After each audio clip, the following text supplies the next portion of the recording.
Ladies and gentlemen, please welcome back Will Hodgson.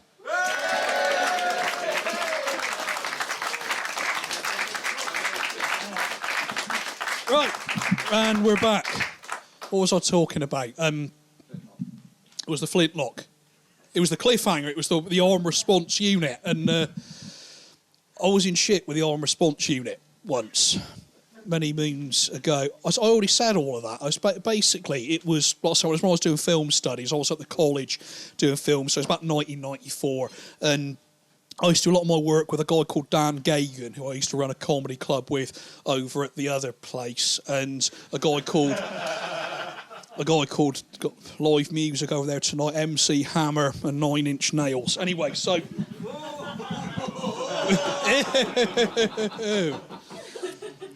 that'll be edited. Anyway, or not, I don't know. Leave it in, just chuck it in there for. Anyway, so.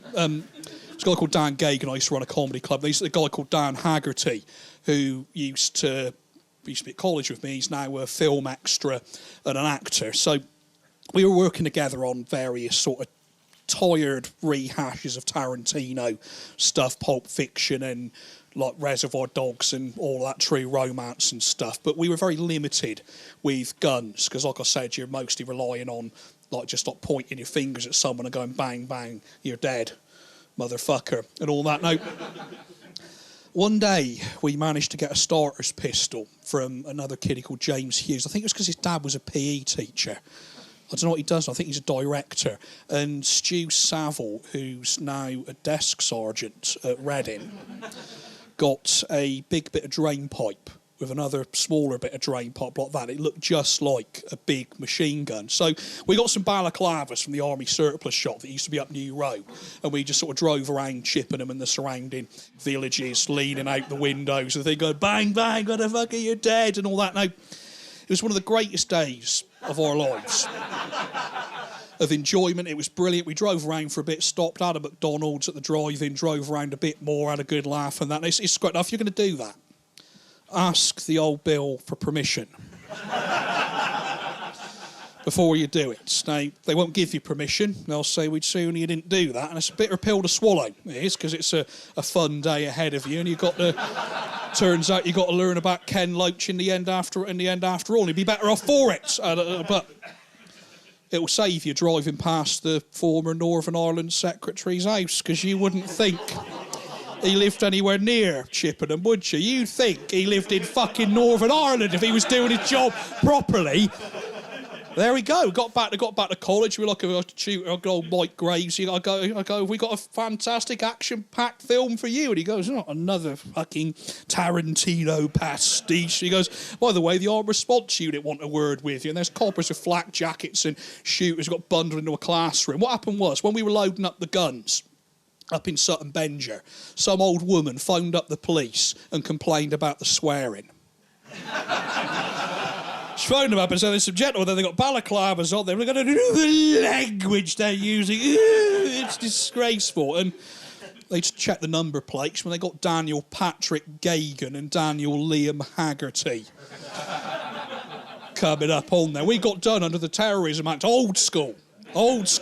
Back when they were rounding up a different kind of people for no fucking reason. We nearly got expelled, nearly got shot, and my mum cried because I nearly got shot. And my dad thought the whole thing was fucking hilarious. And made the front page of the paper. It was something like idiots spark full-scale red alert.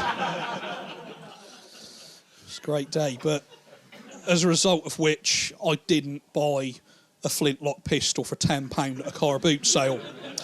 And I moved on to the next exhibit. Now, the next exhibit was is it an exhibit at a car boot sale? It is now. It was a fantastic thing. The stall was nothing to write home about. It was just like a stall. It had a vase, a couple of little china figurines, a couple of like sort of biographies, like the guy with Tourette's out of Big Brother, Kerry Katona, that kind of thing. And it was what was on the floor under the stall that struck me with awe, and it was a suitcase. Now, it wasn't the suitcase itself. I'm not really an antique furniture or antique suitcase buff. It was the contents of the suitcase that amazed me. It made me quite nostalgic for like back when I used to go to boot sales when I was a kid and I'd get like a quid from my mum and you'd be able to buy like 1 million comics. Back when Britain had a comics industry, back in the days of like remember like Whizzer and Chips back in the Peter Kay. You remember Whizzer and Chips, do you? But I'm remembering it with a reason. I'm going to say something about it. I remember Whizzer and Chips. Excellent. Now here's something else that happened 20 years ago. I used to want to do a character act that was supposed to be like Peter Kay, but you remember stuff from the 1880s. Like, he remembers all like the 60s, he like remembers like the plague and that kind of thing. With the like, remember Great Fire at London, do you? Hey, but never come to anything. In fact, I thought the Great Fire of London was in the 1880s. Is a big reason that never would have worked. But yeah, it's like Whizzer and Chips. The Whizzer and Chips, the comic of sectarianism. You used to have to pick whether you like Whizzer or Chips, Whizkid or a Chipite. Which one were you? Whiskey or Chipite. Serious business. Do you reckon it ever come to violence back in the day? Anyone ever wrote a letter in saying, "Dear Whizzer, I was in a drinking den in North London the other day, and now as we're talking about comics, this guy revealed himself as a Chipite, so I glassed him in the back of the head." He's on the critical list. Do I win a Whizzer and Chips badge? And they'd say, they'd fucking have to. It was their fault the bloke got glassed. They'd have nothing no call but to send both of them a badge, the other guy on his sick bed. But there was like Buster. Used to have Buster, the son of Andy. Used to be originally Buster, son of Andy Cap. The kid on the front of Buster used to have like a big green flat cap. And he'd say, "Buster, son of Andy Cap," as if you'd want Andy Cap to be your fucking father. Most of like, he'd be in like therapy every day. So I was a day, like, Dad beat my mum up and led backwards on the sofa, and she hit him with a frying pan, and he's got a blood clot and all of that. Such fucking, he sweet up. Buster lasted 49 years. And they stopped it before its 50th year. They cancelled it at 49. That's ridiculous. They could have just let them have the 50-year celebration of Buster, 50 years. Well, it's just like shooting someone in the face so that their mum can't give them an open casket burial. It's just like adding insult to injury at someone's demise. But I used to get the Beano and the Dandy. I used to like a lot. The Dandy was always a bit weird because Desperate Dan was always he was a bit John Wayne, wasn't he? I'd imagine he'd probably have some quite appalling views on things. If he used to sit down and like sort of quiz him about like civil rights or something, he probably'd have some pretty horrible views. The main was the Beano. Was the weird one, because I used to read Dennis the Menace and think it was the fucking funniest thing in the world. And it's Dennis the homophobe would have been more along the right lines. It's like you get something, it's like, "You're right, readers, there's Walter the Softie sniffing a flower," and he goes over and fucking kicks him about a bit, sets the dog on him, ganache, tendon rip, life-altering injury.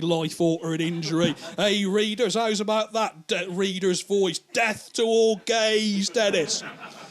And his dad used to put him over his knee and spank his bare ass with a slipper and go, "Stop being a homophobe." And he'd be like, "I'm not gay. That doesn't make what just happened to me doesn't make me gay. I'll beat Walter the Softie up even harder in the morning to prove my very straightness." There was obviously great conflict in the mind of Dennis the Menace. And I used to read that, and I used to get bullied for I used to get bullied by cunts like that at school, like Dennis the Menace. I'd go home and be like, "Oh, the Beano will cheer me up. I've been beaten up for like bringing a doll to school." And I'd be like, "Yeah, go on, Dennis, get Walter the Softie."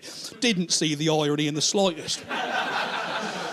Walter the Softie, of course, became a multi-million-pound fashion photographer, straight as a die he was. He married a noted supermodel. You can imagine one day he'll go back to his old town and his girlfriend will be like, "Let's go in that pub for a drink before we meet your mother." And he'll be like, "I don't want to go in there." Dennis the Menace goes in there and Tricky Dicky and all that lot, and they do lines of coke on the table.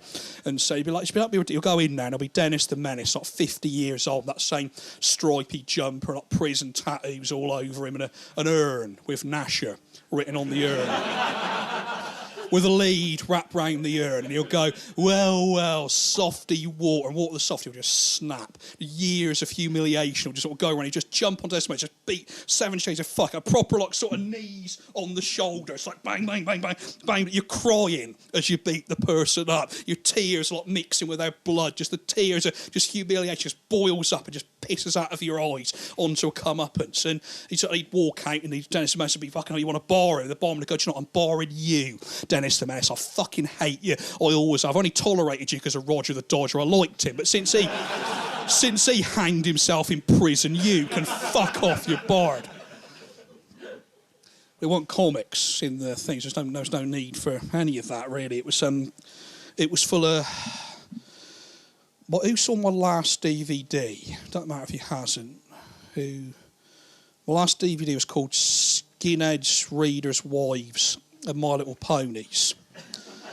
Now, I'm a big fan of Readers' Wives. I don't want to go over a cover similar ground, but I'm a big fan of Readers' Wives. My main reason, the same reason I like the Spice Girls, it's the realism, the pure celebration of the differences in women's bodies and that kind of thing, as opposed to the cookie cutter that comes out now. Readers' Wives had an offshoot at the time called 40 Plus. Now, when I was about 13, Ben O'Toole used to buy all of our porn for us because he was about 7.5 foot tall, even back then.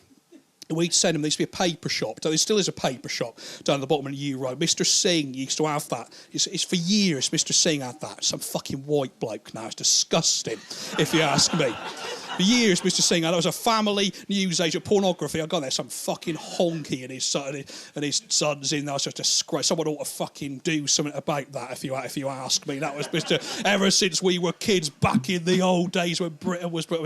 You get one. It was Mr. Singh used to have that. He used to have like about sort of 7 shelves of soft porn in there. And Ben O'Toole always buy the most... I remember the first time we sent him in there, he came out really proudly 3 hours later, it seemed, with a copy of Playgirl magazine, waving it around going, look, it's just... But he eventually got the hang of it. He used to buy the most tedious stuff, though. Mayfair, Men's World, Club, Penthouse, blonde hair, blue eyes, white teeth. It was like Hitler's porn stash we'd accumulated. I said, sort of like, can't you buy Asian Babes or like Electric Black or 40 Plus or something like that? 40 Plus was the one. Big women and older women. That's a big thing with me. So, as you can imagine, between This Morning and Loose Women, I didn't used to get a great deal of work done in the daytime around my flat. I was quite glad to see the arrival of Holly Willoughby. Gives me a chance to check my email. But...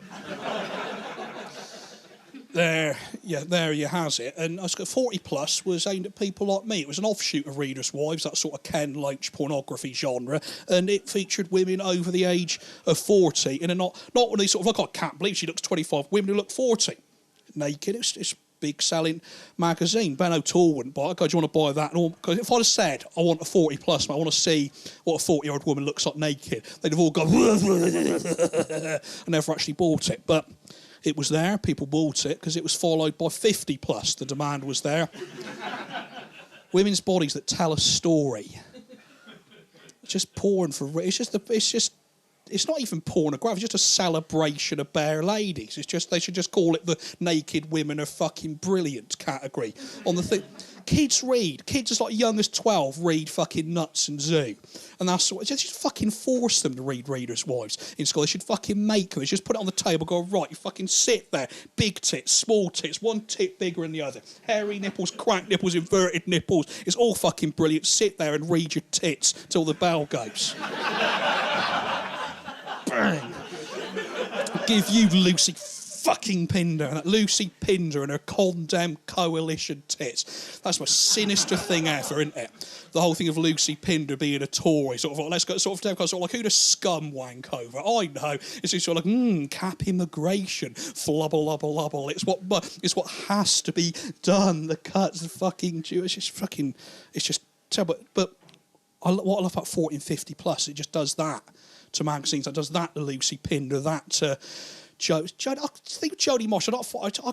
She seems like a bit of a fuck up myself. Like she'd sort of be of the same cookie cutter as me. That she's a bit fucking mental and probably got beaten up a lot at school. So I actually quite like her. But Jordan, I bet she's a My Little Pony fan. But she's probably got actual. I just imagine having actual ponies. And I don't know a thing about Jordan. I probably shouldn't speculate about that, but otherwise I end up in fucking sort of coming on, you're right, big man, what's your story? You're a spastic, you're a chav, okay, I'm fucking edgy sort of territory. So, yeah, never thought I'd like Jordan, but he's got sort of Frankie Boy sort of become one of these people, sort of like I just fucking hate anyone that irks him enough to sort of spew that hate out, sort of like Jordan must really fucking bother him. Therefore, I like Jordan. Jordan may well sort of remind you of the sort of girl that's been like the sort of girl at school that ignore you, but it's better than reminding you of the fucking kid that used to just pick your bag up and empty all the contents out on the floor and stamp on it and go, haha, this makes you a gay, my friend. Fucking sooner be that. But that'll probably have to go. Why the fuck? Why should it? Why should it go? Why should it go? Fuck it. Fucking, we had there was a little confusion in the last video. I got Jim Bowen and Jim Davidson mixed up, didn't I? I ended up calling Jim Bowen a woman-beating piece of shit. That had to be edited. Just love to have seen Jim Bowen's lovely tortoise-like face if he heard that. Woman-beating. Where did I get to? 50 plus, 40 plus. No, as sure as a bit of Chippenham background noise has been added back in the speakers, like a BBC sound effects record, and it's like Chippenham.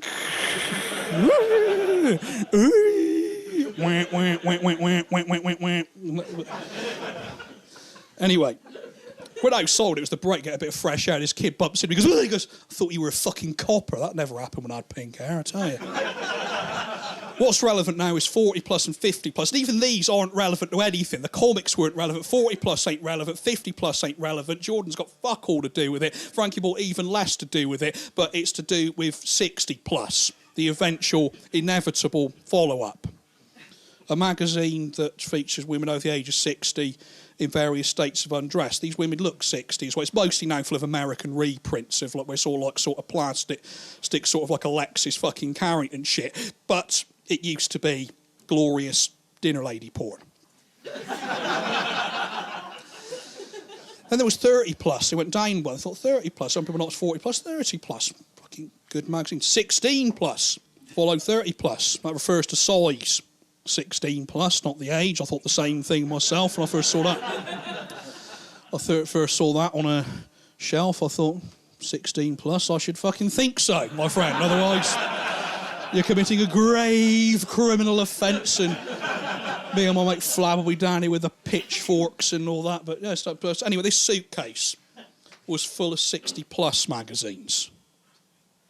I thought to myself, it can't all be 60 plus magazine. Mainstream boot sale, this, not some sort of underground adult boot sale. This was a proper mainstream boot sale for families. And I walked over, had a look, and it was all 60 plus magazines. Right the way across, top to bottom.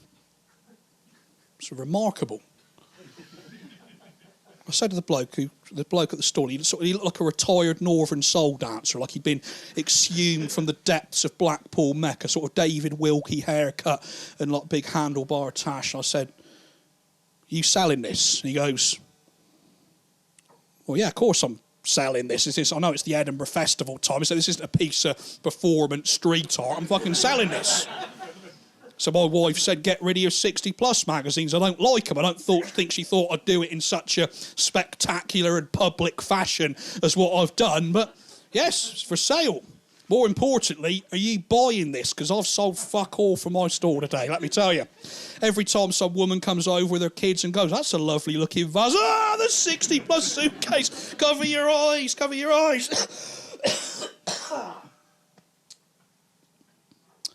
I said, "How much are you selling that for?"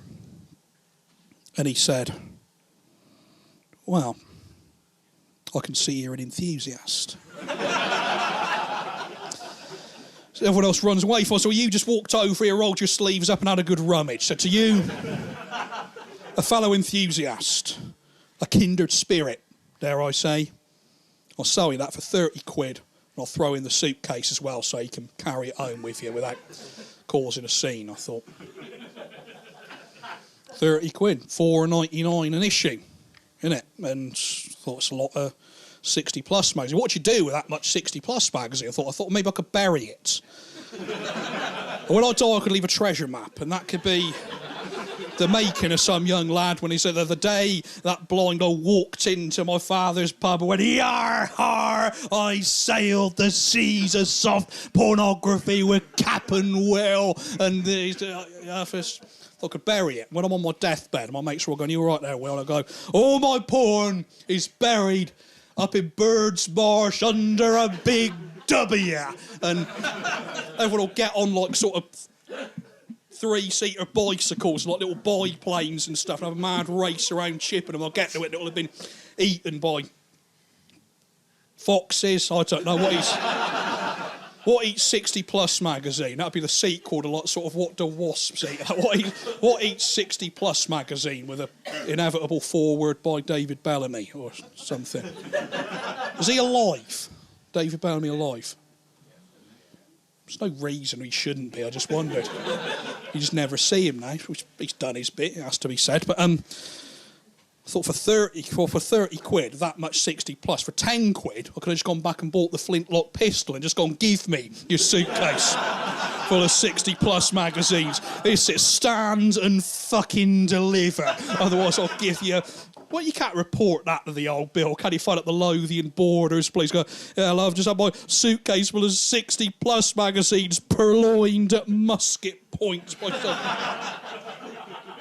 Could you describe your assailant, please, sir? Care Bear tattoos. Yeah, fuck off. And thus he die of his injuries. And yeah, that was going to be the interval, but I made the mistake of breathing for a change, and I coughed everywhere. So that was the yeah. So this is the this was the. I'm just going to go into the final story. It's no point doing like this reminds me of another link I've got. I've got another pre-prepared bit that I intended to do for this DVD recording. I'm now going to start it because I've been jabbering on about stuff and inevitably over. It was never going to be too tight 40s, was it, Chris? I saw your face when I said that. You saw like he'll meander and go blah blah blah. Fucking hell, I'll get sued by Jim Bowen or whatever. He'll sue us for saying that his face is tortoise-like, which I was saying in a very affectionate manner. I used to have pink hair, and I've cut it off over Christmas because otherwise I'd be fucking stuck with it forever. Do you know what I mean? I'd be in like the old folks home with like a pink Mohican. You end up like those guys in Camden Town, that sort of 65-year-old sort of. I mean, I respect that, but it's just not for me. Do you know what I mean? So I just wanted a change from it. But one of the other things I used to get started on something terrible back in the day, and I got the last major incident was about 2-3 years ago. And I was in a pub just like this. It was a pub called the New Inn. It's further up the road, up at what everyone calls Lionel's. And I was drinking Addleston's Cloudy Cider. Now, I hope people have had a drink of cider that have come from beyond Chippenham and realised that cider's not Magners or fucking Brothers or all that fucking washing up liquid and balsamic vinegar that gets served up as cider. Cider should be flat and cloudy and contain traces of dead sheep within it. Because people say in the southwest that we put dead sheep in cider. Does this bollocks? You just don't fish the sheep out if they fall in the vat and drown. You can't play God when you're making cider. Now, the week this happened, the Gazette and Herald went through a period of printing headlines suggesting that Chippenham was about to be overrun by neo-Nazis. Came from. There's not been really much BNP in Chippenham. There was Corsham had that. The guy from Corsham who left the BNP recently, and on a matter of principle, I thought he's finally got fed up of it. The racism, the Holocaust denial, the anti-Semitism. Notice because they owe Dax the printer $6,000, and he won't stand for that. Michael Simpkins is a man of principle. Yeah, racist thuggery, fine. Oh, in Dax, but Dax say they're going to go, we'll print anything, we don't care. Right, so I'll draw up the, European Union paedophile suicide bombers society of gayness and bring it down. They go, will you print that? I fucking think not. He did print up some My Little Pony stuff for me once to put on my wall, so I can't really judge him. Till he started printing hate literature, then I thought, now I can judge him. It's quite good, that. Anyway, so they run a headline in the Gazette saying the National Front were coming to Chippenham. Now, I didn't think the National Front even existed, but I thought this is going to sum Chippenham up if we've not even got the latest up-to-date Nazi scumbags where we live. Everyone else got the newfangled England Defence League and the BNP and all that. We'll be stuck with the right-wing equivalent of a fucking wimpy bar. People go, Wimpy went out of business in about 1991, don't they? And then you go to some godforsaken place, you go, there's a fucking Wimpy bar over there. The National Front sticker, the really old one with like an old London dialing code with like 1 after the zero, saying, everyone descend on Sammy Davis Jr.'s concert at the Lyceum. This American Negro with his jitterbuggery will influence our youths to do jive talk. I thought, the National Front, because you get your ear bent by racists. Even like, I've got an armful of Care Bear tattoos and I still get it. I mean, the Care Bears are clearly communists, aren't they? It's Care-a-Lot was the only working communist country of the 1980s. They succeeded where like your Russias and your Ceausescu's and all that. Well, I'm already basing it on propaganda though, aren't I? Woody Guthrie thought Stalin was all right based on some films and some propaganda. I'm just basing it on the Care Bear movies, the 3 Care Bear movies, the Care Bear movie, Care Bear movie 2, The Next Generation, Care Bear movie 3, Adventures in Wonderland, of course, some 3D CGI thing that I don't fucking acknowledge, but going by that, the little bits of text at the back of the cost could be fucking anything going on in Care-a-Lot for all I know. I mean, honestly, probably not on the scale of Stalinism, probably not mass graves in the Forest of Feelings, Care Bear gulags. Try collecting a full collection of Care Bear cousins. I bet you can't find the cat, the dog, the pig or the monkey. They just disappeared. Loyal Art Dog down the pub, so I think Tender Art Bear's going a bit far. They got a knock on the door in the middle. It's Grumpy Bear, the Kalashnikov goes, come on, you cunt. Follow me. Dig your own grave with a fluorescent pink shovel. You get it, racist idiots. So, see, Chippenham shouldn't be racist. You associate racism with places where there's, like, large groups of people of different races, but Chippenham's the most tediously Caucasian place you can ever go to. We need more people who aren't white in Chippenham because it's just fucking boring. Do you know what I mean? It's about multicultural. People go in the pub, not in this is a nice pub, but in other sort of like unsavoury saloon bars and such, like the worst kinds of public house. You'll get some guy go like, oh, fucking multiculturalist, but like Chippenham is about as multicultural as the average episode of Last of the Summer Wine. Before they put Cato in it and thus ruin that analogy. But you still get this. I've learnt not to name premises. There's a club in Chippenham that's like a sort of glass thing. It's basically imagine a greenhouse full of scum that like a fight, and you've got situated by the river, and you've got the conservatory of idiocy. But I was down this guy down there, and he was like, see, I like skinhead stuff and punk stuff. Sometimes you misjudge other skinheads. You get chatting to them. It turns out they're what skinheads call boneheads, which is just like fucking idiots that think they're skinheads, but are actually just like racist twats who've got no hair. Usually they've gone a bit bald and think, oh, I'll look like Ross Kemp with this. But this guy was like covered in tattoos, absolutely neck to arse. He had a Union Jack on his foot. I got no problem with someone having a Union Jack tattoo. I got patriotic tattoos myself. I got Barbara Windsor tattooed on my forearm. There. Well, I wanted a symbol of England that hadn't been hijacked. Barbara Windsor's tits, the only thing that those right-wing arseholes haven't got their scummy fucking hands on is, but no one ever had a war over Barbara Windsor's tits. I think Sid James got knocked out by Roddy Knight, but fucking provocation. Extreme provocation. You can't just go up to people's wives and go yak, yak, yak, yak, yak, and make swanny whistle noises and walk past and then stand there eating a pear, the fruit, or they go, what a lovely bag, I could say the same to you. Whack, whack, whack, whack, whack. Roddy Knight probably come up with like a double-barreled shotgun, so sooner you didn't keep doing things like that thing you just did with the pear. And he would have gone, fair enough, I've not got it. I don't know, what's your comeback to that? You can't just go yak, yak, yak there and shot him. But, it's Barbara Windsor and Carry On Camping, obviously not in EastEnders, although when I'm 65 it'll look like a tattoo of Barbara Windsor in EastEnders.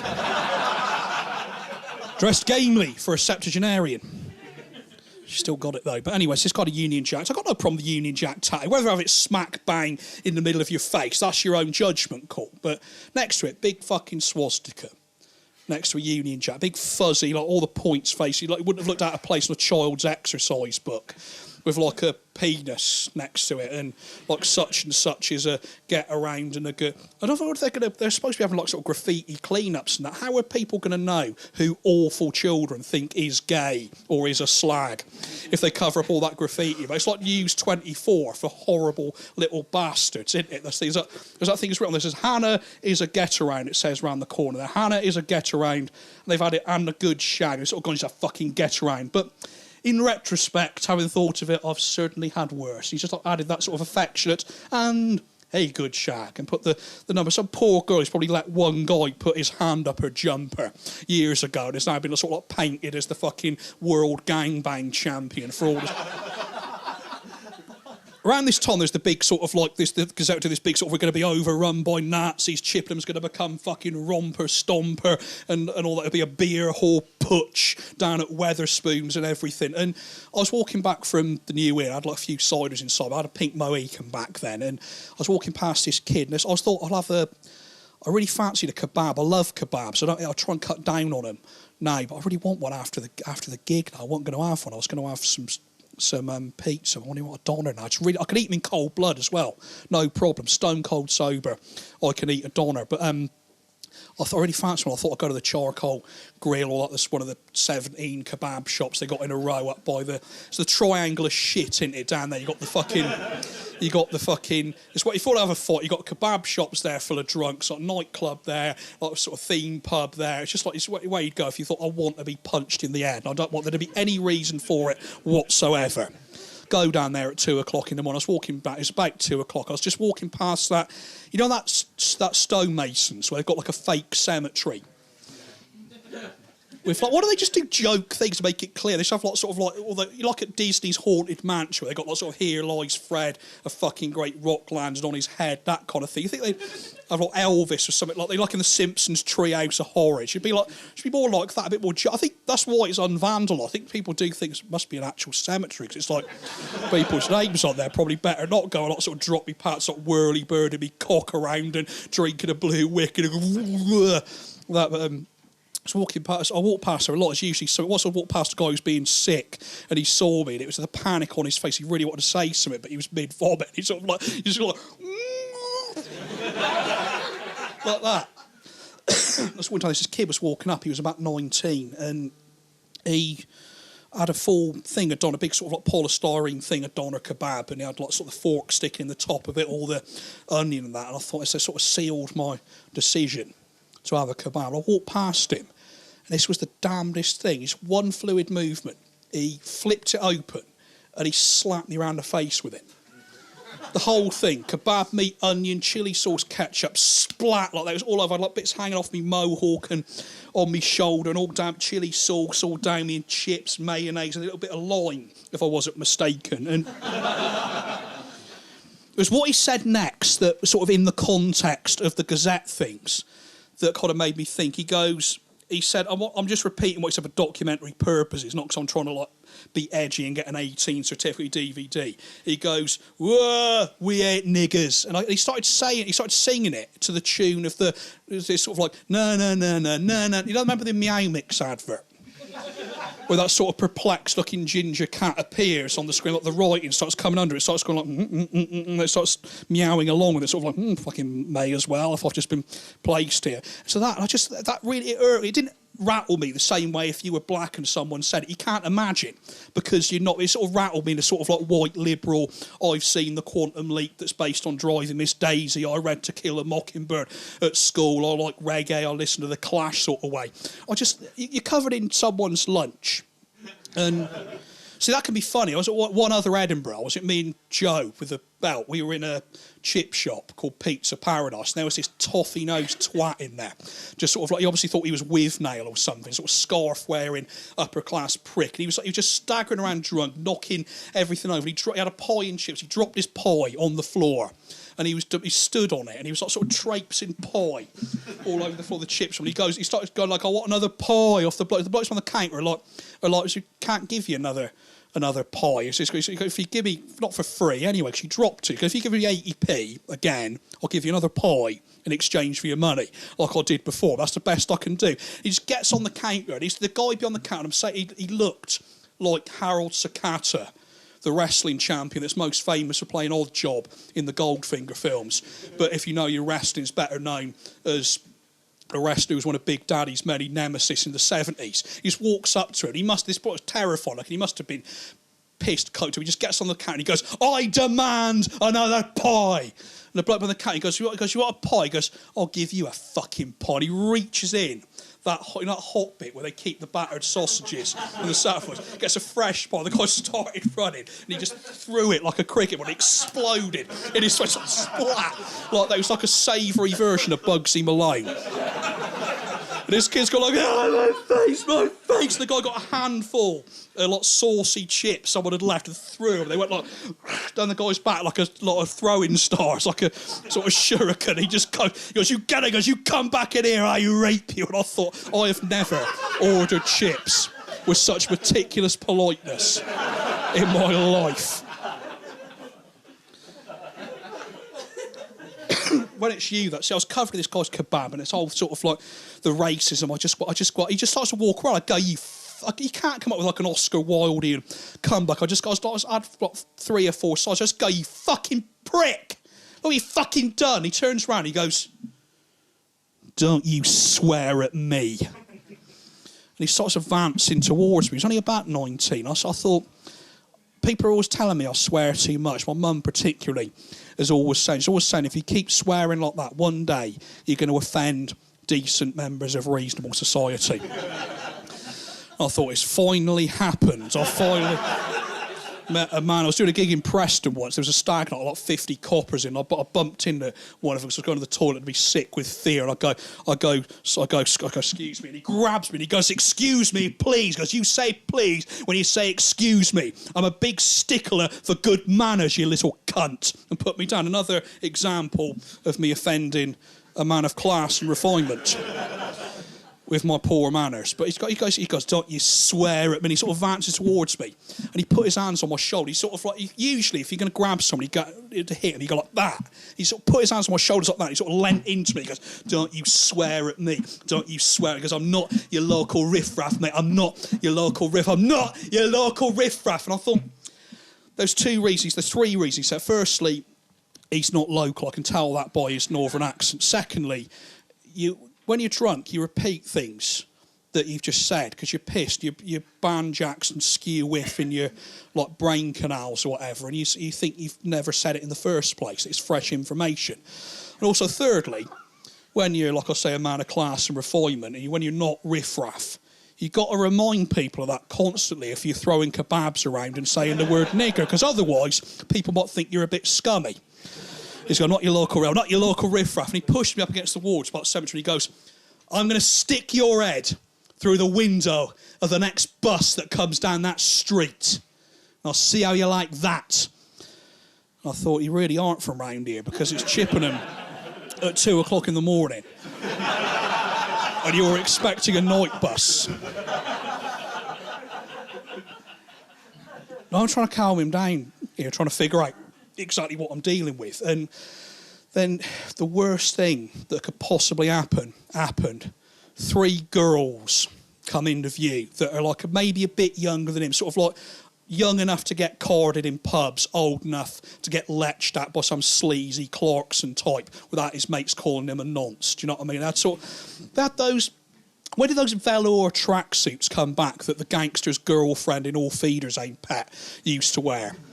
But they had them. They sort of stood there, sort of like there's a thing, like that. Sort of, they've clearly never seen a fight that wasn't broken up within 2 minutes by the deputy headmaster in their life, and they're not prepared for this. But he sort of sees this and he thinks, here's my moment now. And he drew his fist back, and I thought he's gonna fucking hit me. And the thing is, every bloke likes to think they've got a mentally stored book of 1,001 magic shithouse tricks they could use in a fight. In your head, the book looks like Ali Bongo's 1,001 magic party tricks, but with the word shithouse instead of the word party, but still with Ali Bongo going underneath it. You open it, the book's blank. Because the only way you get good at fighting is by fighting people all the time and starting fights and generally being a violent piece of shit. So most reasonable men don't, unless you're like trained in a martial art. You don't know how to fucking fight. So you've just got to tense yourself and let him hit you. And he hit me. I thought, here he goes. And he hit me, and he was it was only like, it was that, hold your hand up, maybe. No, actually, make the point better, hold your hand up. Good. It was that long. It was that soft. If you were 9 months pregnant, and I'd happily apply the same pressure to your stomach with no fear for like health and safety or moral retribution or anything like that. So as feeble punch has ever been landed on me, and he sort of gives me this look of like, I thought, what's wrong with you? I thought, is it the... Can't be the drink, because he was pushing me around. He's only like a little wiry 19-year-old. So I'm not one of these guys who thinks I'm hard because I'm fat. A lot of people are like that. They think I'm fat, therefore big, therefore hard. And they get ripped through like a fucking chainsaw through butter by some 8-stone fucking wiry little psycho. I've seen it 1,000,001 times. It happens a lot to like doormen at student unions, that sort of thing. It's sort of like, let's get Big Bazza the tank on the door. The tank. And they just get torn through by little Robert Carlyle top or Muller. But I thought, is it drugs? Ketamine does that. Only fools and horses. Why is it called that? Because it's John Sullivan really hates ketamine addiction. And it was true. It's only fools. I was like, what are you doing there, Rodders? I'm doing ketamine. Dealt with Mickey Pearce and Jev on his cosmic. You know, only fools and horses. Bruv. It's the theme. It's not true. It's not true, it's in the theme tune, isn't it? So, where it all comes from, it's a mystery. Is that the landline? Yes.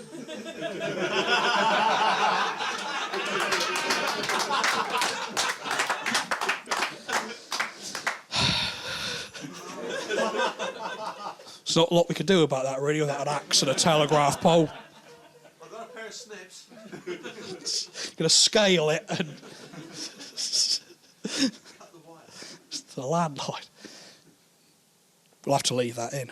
If my coffin's going in, that's going in, I'll tell you. But he's got this really feeble punch. Now, he then reaches inside his coat. And I didn't think he'd pull a gun out. I thought maybe a knife, not a big knife, not a machete, but like a kitchen knife, something, because he's like seen a few Nick Love films and bought himself a Stanley knife from a craft shop, something that he's never used, but he still might end up getting disemboweled just through idiocy.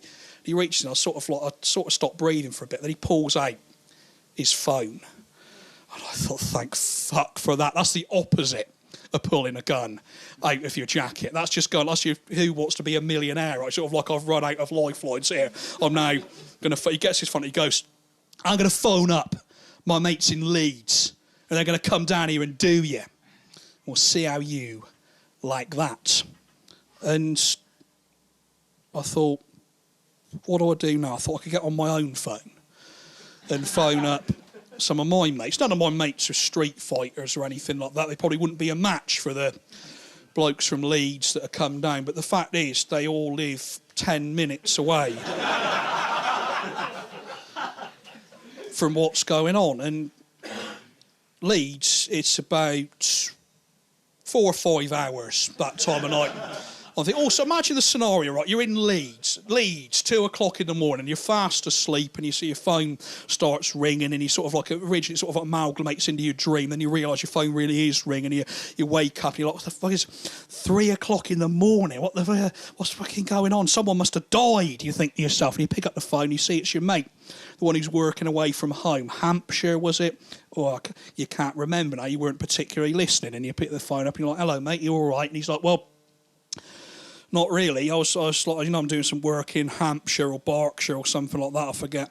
Cheltenham, I forget where. Anyway, so I was out having a drink and I thought, well, I didn't have a very good night. Didn't pull, and no one really talks to me at my work thing. I was just sort of stood on my own for a bit, getting increasingly more and more isolated. So I thought I'd have a kebab, bit of comfort food, and this bloke come towards me and he had a pink Mohican.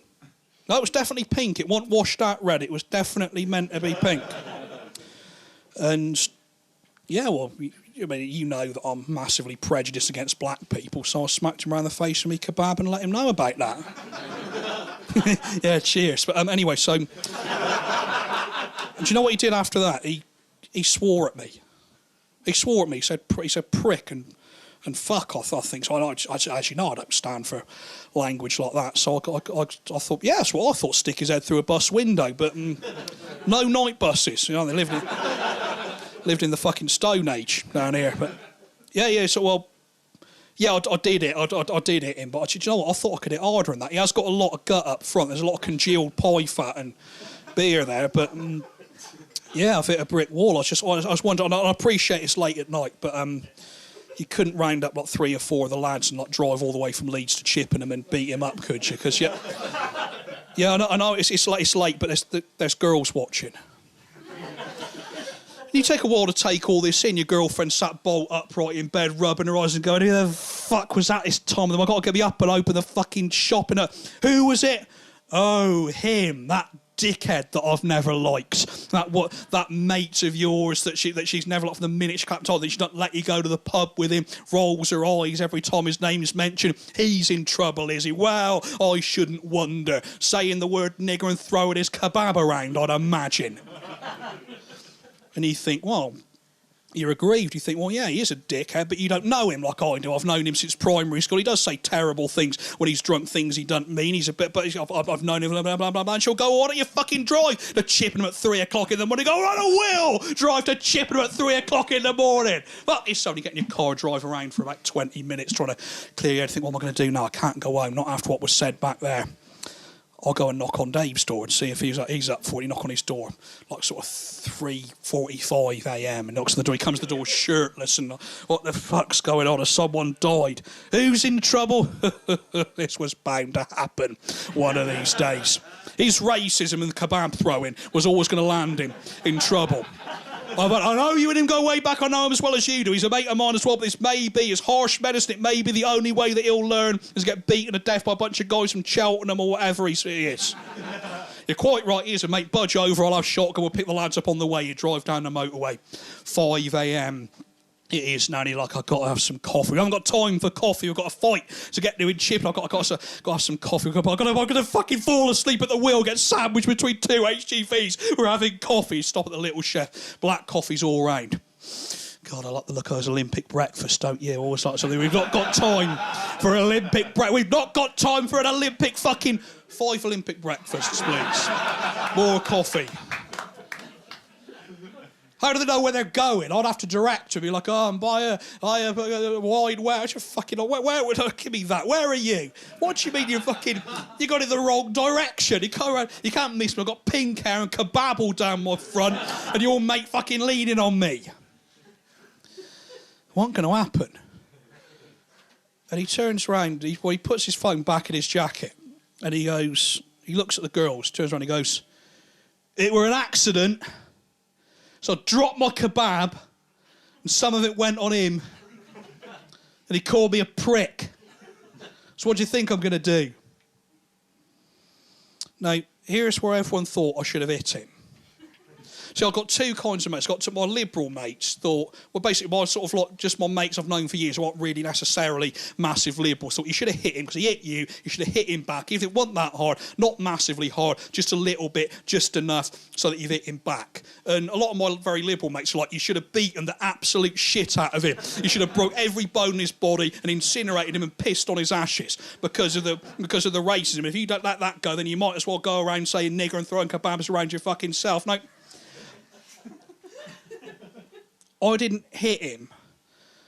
When I was 19, when I was about that age, I was at the University of Luton. I fucking hated it. I didn't know no one. I didn't want to go to Luton. I didn't want to leave Chippenham. I was out of my comfort zone. But you don't want to be seen as saying you like your hometown. You're always sort of like, yeah, we can't wait to get out of this fucking shit pit. You really think I'm fucking terrified. But you're like, nah, you won't see my ass for dust ever again now that I'm going to uni.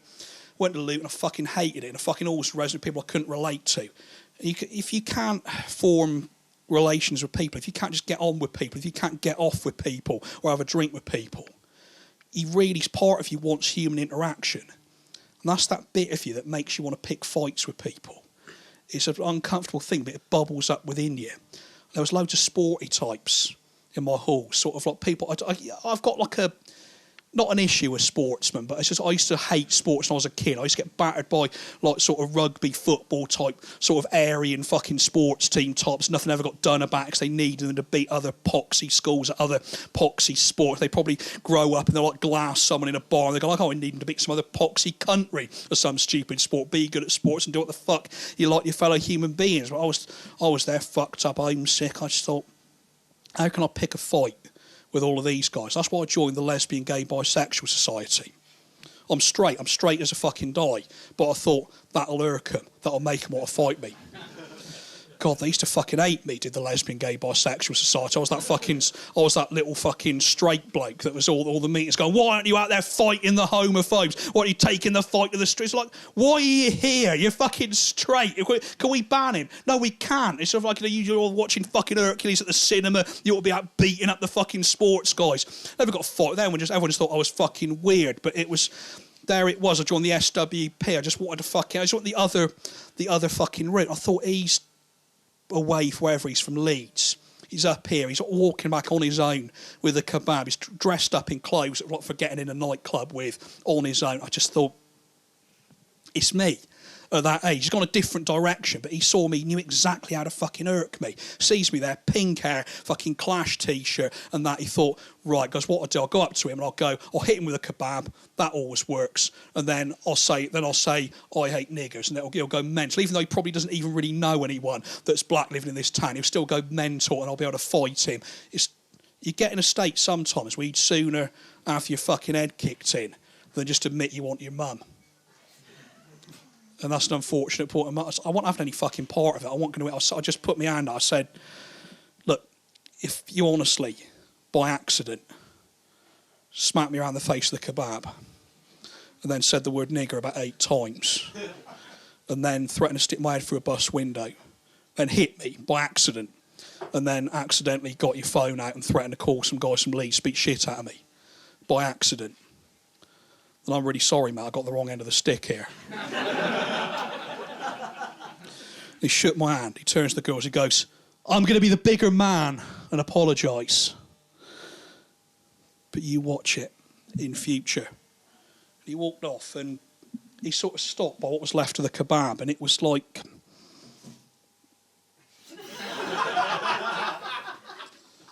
It was like a kid who dropped his ice cream, to paraphrase. It's a very good Eddie Murphy routine about that, one of his few that doesn't imply that all gay people give people AIDS. But he looked at the kebab, he sort of touched it with his foot. And I said, you can't eat that now, mate. You just can't. He goes, yeah, I know. And he just walked off, and I just went home because I didn't feel like going to the charcoal grill for some reason. Once you've been doused in one, that's a good dieting plan. Getting one slapped round the head. They're getting slapped round the head with the food that you crave diet. Quite work for me, actually. Every time I walk down the stairs, someone smashed me on the head with a China cereal bowl and poured milk in my eyes and just sort of pelted me with fucking honey nut loops.